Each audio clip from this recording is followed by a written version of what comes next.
Assalamualaikum warahmatullahi wabarakatuh.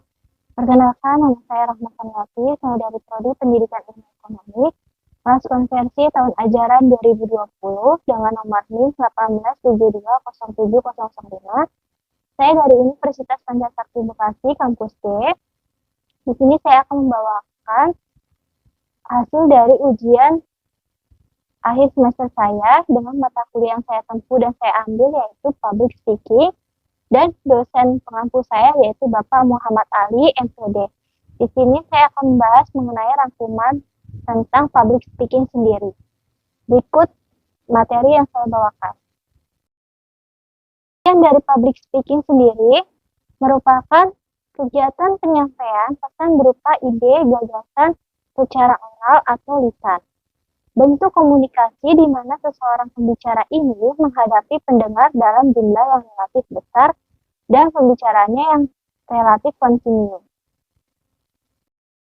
Hal penting menjadi dasar public speaking. Apa saja yang menjadi hal penting dalam dasar public speaking sendiri? Yang pertama, penampilan. Seorang public speaker, penampilan merupakan hal yang sangat penting. Dalam penampilan ini meliputi pakaian, sikap dalam berbicaranya. Lalu yang kedua, suara atau voice. Hal ini ada 4 hal yang harus diperhatikan. Yang pertama, percaya diri. Seorang public speaker harus mempunyai rasa percaya diri dalam pembawaan acaranya. Lalu yang kedua, teknik vokal. Dalam mengatur suaranya, seorang public speaker harus dapat menguasai mengatur vokal atau volume suaranya. Di sini meliputi volume, speed, artikulasi, serta intonasi seorang public speaker. Lalu yang ketiga ada gestur. Seperti yang kita ketahui sebagai pembicara atau public speaker, gestur sendiri sangat diperhatikan oleh lawan bicaranya di hadapan layar. Lalu yang terakhir adalah komunikasi. Seorang public speaker harus dapat membuat suasana secara komunikatif kepada lawan berbicaranya di hadapan halayak. Selanjutnya ada hal yang mempengaruhi seorang public speaker tidak mempunyai rasa percaya diri. Yang pertama, tentu dia tidak menguasai sebuah materi yang dibawakan. Ini sangat mempengaruhi seorang public speaker tidak percaya diri kepada halayaknya yang akan dibawakan atau yang disampaikan, dan tidak akan menjadikan sebuah pembicaranya menjadi hal yang baik. Lalu yang kedua ada karena tidak terbiasa. Setiap orang atau setiap menjadi public speaker yang pertama kali itu merupakan adalah hal yang sangat sulit karena seseorang tersebut belum terbiasa untuk melakukan membawakan sebuah acara tersebut. Lalu yang ketiga adalah wajarnya manusia ketemu hal baru. Ketika kita di hadapan halayak, tentu kita akan menemukan orang-orang baru dan sangat sulit untuk menghadapi orang yang baru kita kenal atau yang tidak kita kenal. Dan ini sangat mempengaruhi rasa percaya diri kepada kita. Bagaimana dasar-dasar public speaking? Yang pertama harus mempunyai percaya diri. Seorang public speaker harus percaya diri kepada kemampuannya. Sebelum tampil di malam hari, seorang public speaker sudah membuat diri kita menjadi siap di hadapan audiensnya. Lalu yang kedua, mempunyai mindset yang benar.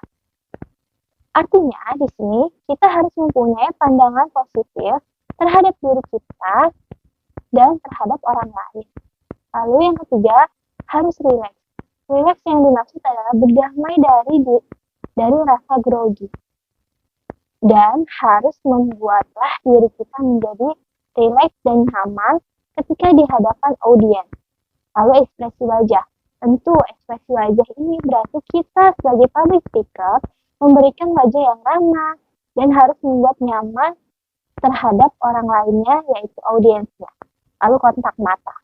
Seperti yang kita ketahui, ketika kita berbicara di depan orang lain, kita harus mempunyai kontak mata yang menatap sebuah audiens, lalu berbicara dengan jelas.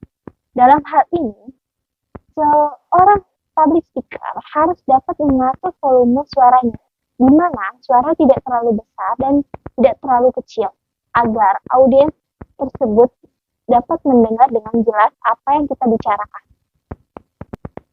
Selanjutnya ada kenali bahasa tubuh yang negatif. Beberapa orang berbicara melalui gerakan yang tidak perlu. Itu merupakan bahasa tubuh yang sangat negatif. Kita harus dapat mengatur bahasa tubuh yang negatif ataupun positif. Lalu teruslah berlatih. Tidak ada seorang public speaker yang tampil secara sempurna tanpa berlatih di awal.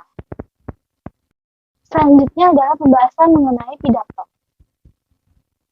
Pidato sendiri mempunyai arti kata, yaitu pengungkapan pikiran dalam bentuk kata-kata yang ditunjukkan kepada orang banyak untuk menyatakan selamat, menyambut tamu, memperingati hari-hari besar tertentu, dan berbagai bentuk kegiatan lainnya. Lalu, apa sih tujuan dari pidato sendiri? Tujuan dari pidato yang pertama memberikan pemahaman atau informasi yang penting kepada orang banyak. Lalu yang kedua, untuk meyakinkan pendengar dengan cara argumentatif. Yang ketiga, menghibur para pendengar. Serta yang keempat, untuk mempengaruhi pendengar dengan tujuan tertentu. Adapun struktur dari pidato sendiri. Yang pertama, meliputi judul. Ya, judul harus menggugah rasa ingin tahu si pendengarnya. Lalu yang kedua, pembukaan. Di sini berisi dalam pembukaan yaitu ucapan penghormatan dan ucapan rasa syukurnya. Lalu yang ketiga ada isi. Isi di sini berupa materi yang akan dijelaskan atau yang akan disampaikan oleh pembicaranya. Lalu yang keempat ada penutup. Penutup sendiri di sini berupa kesimpulan dan harapan atas apa yang disampaikan oleh pembicaranya kepada khalayak dari ulasan-ulasan yang telah dibahasnya. Lalu yang terakhir ada salam penutup. Salam penutup ini biasanya berisi salam dan ucapan terima kasih si pembicara yang telah dibawakan. Lalu ada berapa jenis-jenis pidato? Jenis-jenis pidato ada 6. Yang pertama ada pidato pembukaan. Apa sih pidato pembukaan? Biasanya, pidato pembukaan adalah pidato yang singkat yang dibawakan oleh pembawa acara. Lalu yang kedua, ada pidato pengarahan. Pidato pengarahan ini, pidato yang tujuannya untuk memberikan pengarahan tentang sesuatu. Lalu yang ketiga, ada pidato sambutan. Nah, biasanya, pidato yang dibawakan oleh seorang ketua suatu acara atau kegiatan. Itu biasanya untuk dimaksudkan untuk menyambut tamu-tamu atau yang acara-acara penting. Lalu ada yang keempat ada pidato peresmian. Pidato peresmian ini merupakan pidato yang disampaikan oleh seorang penting dalam peresmian suatu tempat atau acaranya. Lalu ada pidato laporan. Nah, pidato laporan ini biasanya berisikan laporan aktif kegiatan tertentu. Biasanya pidato laporan ini adalah untuk diperuntukkan ketika acara penyampaian yang berisikan laporan-laporan aktif. Biasanya ada di kegiatan sebelum membuat acara, maka biasanya pidato laporan ini berisi mengenai laporan keuangan ataupun hal yang lainnya. Lalu yang terakhir ada pidato pertanggungjawaban. Nah, pidato pertanggungjawaban ini pidato yang berisi pertanggungjawaban ketua pada suatu acara, kegiatan, atau acaranya. Ini ada metode membaca pidato. Ada 4 metode yang harus dipahami dalam membaca pidato sendiri. Yang pertama ada metode naskah. Metode naskah merupakan metode yang dimana orang yang menyampaikan pidatonya dalam hal membaca naskah pidatonya dari awal hingga akhir pidato yang sudah disiapkan sebelum tampil. Biasanya ini digunakan dalam forum peresmian. Contohnya pidato kenegaraan, pidato sambutan, dan pidato laporan. Yang kedua, ada pidato menghafal. Di sini, metode ini merupakan metode di mana orang yang menyampaikan pidato tidak membaca naskah lagi, namun pidatonya sudah disiapkan sebelumnya.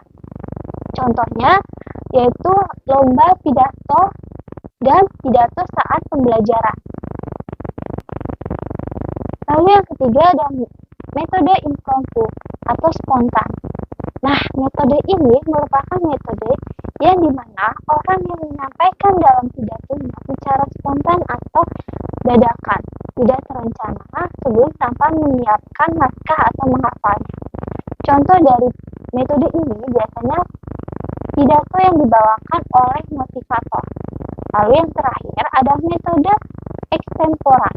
Nah, metode ini merupakan metode di mana gabungan orang yang menyampaikan pidato sudah menyiapkan catatan atau kerangka isi pidatonya yang nantinya akan dijabarkan saat berpidato. Baik, sekian dan materi pada kali ini, pembahasan kali ini. Kurang lebihnya mohon maaf bila ada penyampaian atau pengucapan dalam hal membawa materi kali ini. Kurang lebihnya wabillahi taufiq wal hidayah.